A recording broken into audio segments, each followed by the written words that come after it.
members of the press continue along the lines of, if you disagree with me, then you are responsible for the riot.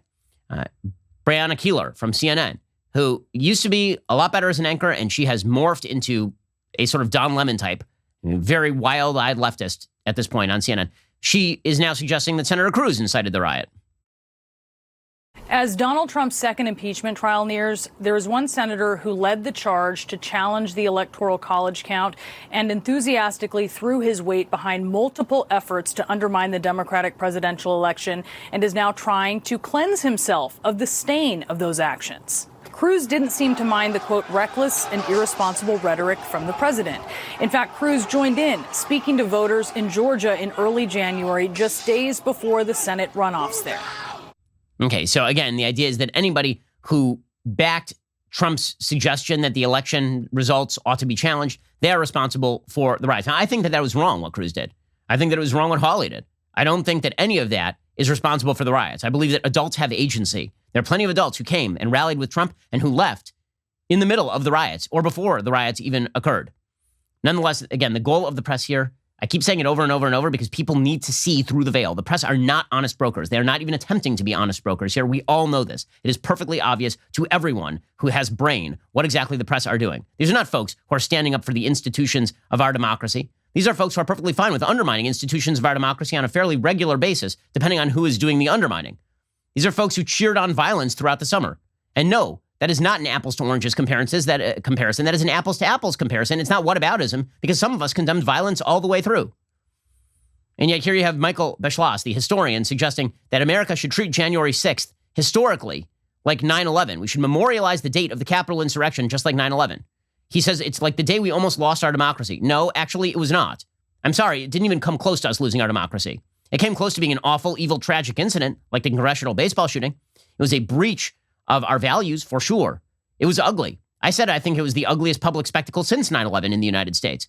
But should we memorialize it the same way that we memorialize the death of 3,000 Americans because a bunch of nuts and a violent mob was stopped by the cops before they could do serious damage? And let's be frank about this. There was no threat to the overall democracy of the United States. You want to see an overall threat to democracy? Take a look at Myanmar, where right now a military coup is in place. Okay, that is not the same thing as a bunch of mob idiots storming a Capitol building. Okay, so never mind the actual history, never mind the actual comparisons. Here's Michael Beschloss, the historian, suggesting that we should treat January 6th like 9/11 as the day we almost lost our democracy. Again, this is such hyperbolic nonsense. Conceivably, this could have taken away our democracy.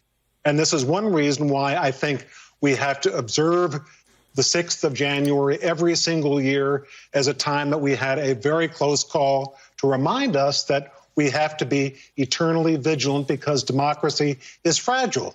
You know, Rachel, we observe 9/11.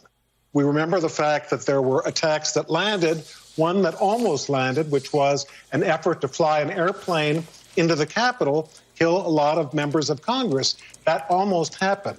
Here is a terrorist attack that did happen. Okay, wait, is he just calling 9/11 a terrorist attack that didn't happen?